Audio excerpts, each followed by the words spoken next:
I have still to talk about the weapon called Ngongi. I should have written it here. That's why there is a space. Ngongi that Gachagua wanted to kill King Ruto with. But you see, as I teach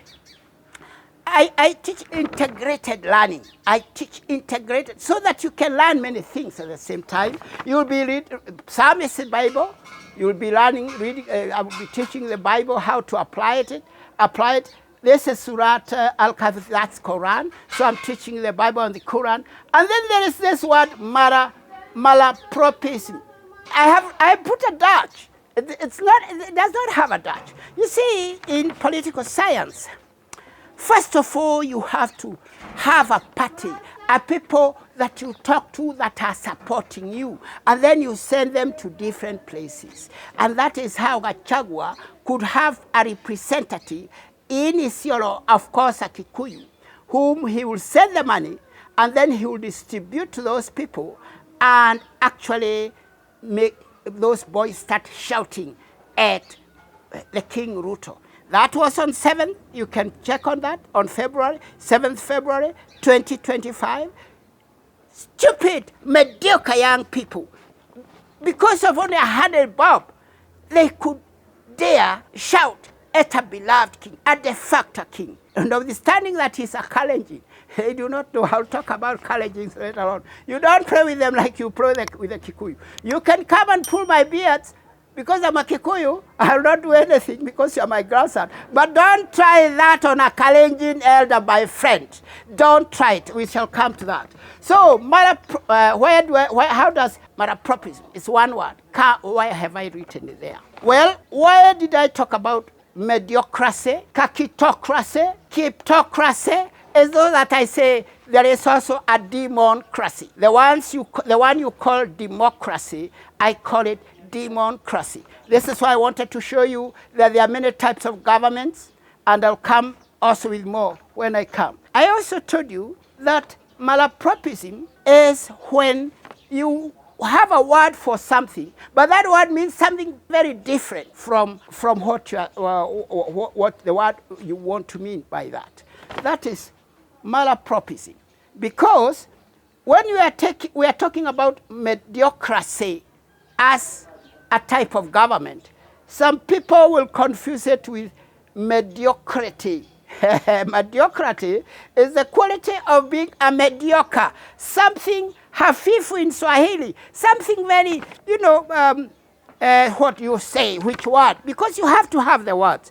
Somebody who is just have no brain in their heads, if you open it up, you find it empty or with very little brain. That is what we call a mediocrity. When that person should start giving services, he will not give the quality will be of a mediocre, very bad. Hafifu in Swahili, very bad. Look, I've taken a whole lesson trying to come to explain how Gachagua, the weapon he wanted to use to kill Ruto with. And I said why I had to go against that.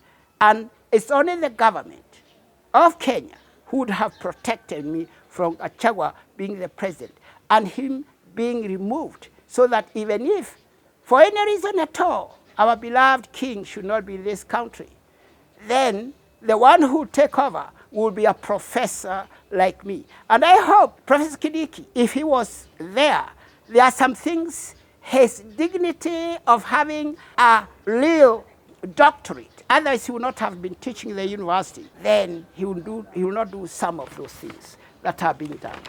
So let me rest a bit, I'm a bit old, and then I'll come back and now try to go straight to in Kawathir to explain Ngongi, the weapon that Ruto was to be killed with by Gachagua. So that if Gachagua now you are killed, then there is no blood in the one killing you. And not necessarily Ruto. We have noticed that Ruto is trying very much not to pour blood. We know that. We can see that. I think Ruto is being saved, or because of staying close to the Somali, who are very godly people, he has learned to keep away from pouring blood. But there are his people who will definitely pour the blood of Gachagua. And what I'm saying is that when your blood Gachagua is poured, then you and you alone will be to blame. And those killing you, they will not have blood in their hands. They will be actually removing something dirty in this country, something that is causing blood. Because now you are people that shouted at King Ruto. They have been corrected as I'm talking today. They have been corrected. Go and do a survey. By their names you can tell that most of them are Kikuyu young men. And let me tell you, not many of them will go back to their mothers. They will disappear. And they'll end up at St. Lucy's hospital mortuary.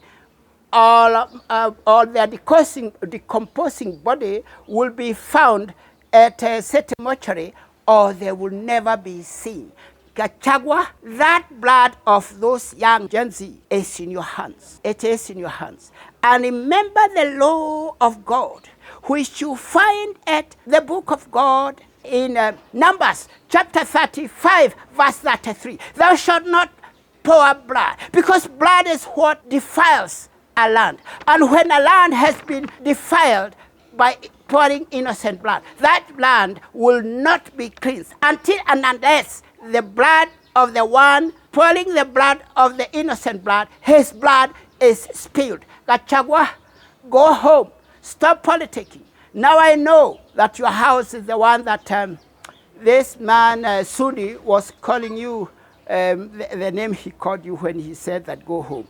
I'm also telling you to go home and repent. Come by, we can still sacrifice, because you refuse the one 2 billion. We would have completed that. In fact, we would have made another better heckle at Getabushi. You refuse it, Bwana.